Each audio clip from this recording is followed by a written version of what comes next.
Image on the internet, so now I know where I'm at. How's it feel to be back? It feels great. You see my U on my chest. I decided to wear that today. I probably should ask my producer, can I wear it? But I figured since it's my alma mater, it's going to be okay. But it was good medicine to come here and see everybody, and obviously a lot of players I recruited, and just see the building and see Manny and the staff.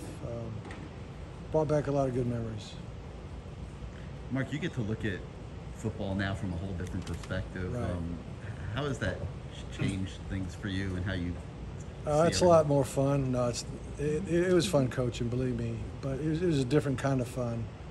You know, the competition phase of football is kind of the overriding factor. I mean, just the desire to be great and the desire to win, and in the meantime, the desire to build good men. You know, it's a huge job, and so the amount of time it takes to do what I do now compared to coaching is night and day. And but I do get to keep my mind on football and get a chance to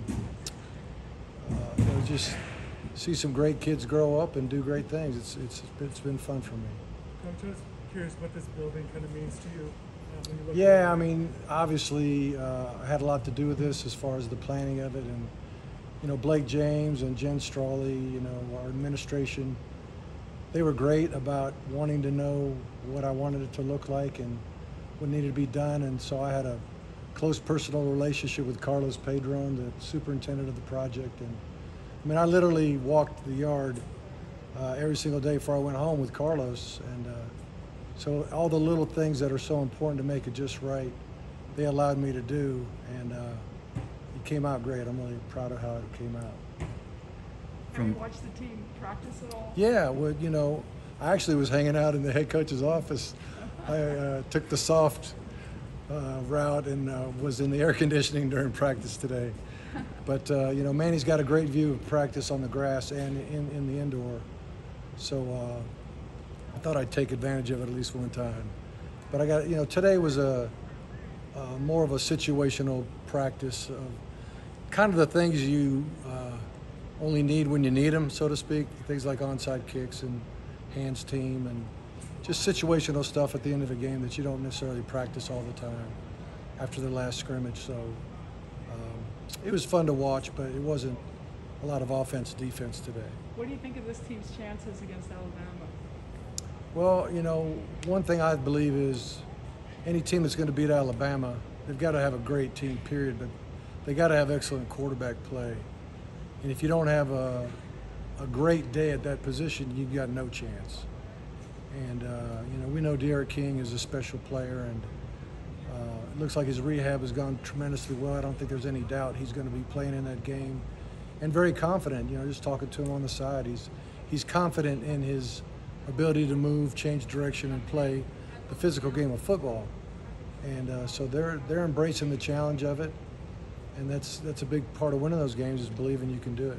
How's Manny grown, since compared to now from when he was with you? How you kind of see how he is as a head coach? I always knew Manny was head coaching material. He always could see the big picture. Obviously, he's a great position coach, defensive coordinator, play caller as a defensive coach. But he was also a guy that could see the big picture. And, when I had to make decisions, even while we were here together, I'd run things by him because I trusted his judgment on things that were off the field maybe, or disciplinary things, whatever it may be. So I kind of knew he was destined to be a head coach. And I always felt like Miami would be a great fit for Coach Diaz, and he'd be a great fit for Miami. And here he is. Hey, Mark, from your perch of being able to look at everybody, how do you see the ACC this year? Well, like most everybody believes, Clemson ought to win the the Atlantic, and probably the whole ball of wax. It'll be an upset if anybody beats them in the regular season or in the championship game. But, Clemson, even during their run, they've lost a couple games here and there. Just haven't lost the game, the championship game. But, one 60-minute game can change everything as far as who's on top. And if you get to that ACC championship game And somebody wins that game, Miami, Pitt, North Carolina, whoever it may be, all they got to do is win that one, and they're the champs. So they dethrone Clemson. How do you see the Coastal, from your viewpoint? Well, and I mentioned North Carolina, Miami, Pitt. I think they're the top three.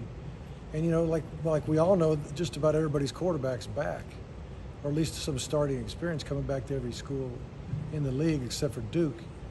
And when you do what I do and watch a lot of football, it's painful to watch football with teams that don't have a quarterback that can get the job done for whatever reason.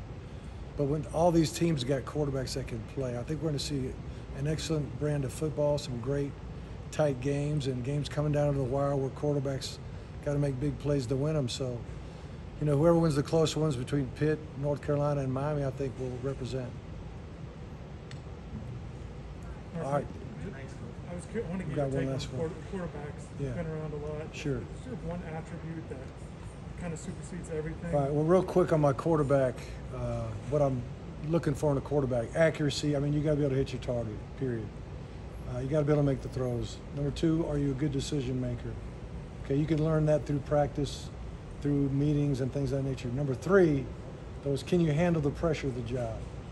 And it's hard to know if a guy can handle the pressure of the job until he has the job. And so that's the one thing like a Diaz King has brought that Miami was sorely missing during the time I was here was, Kaya had it, Malik had some of it. But for the most part, we became a very immature group of guys in the quarterback room. And then, King coming in solved all those issues. All right, gang.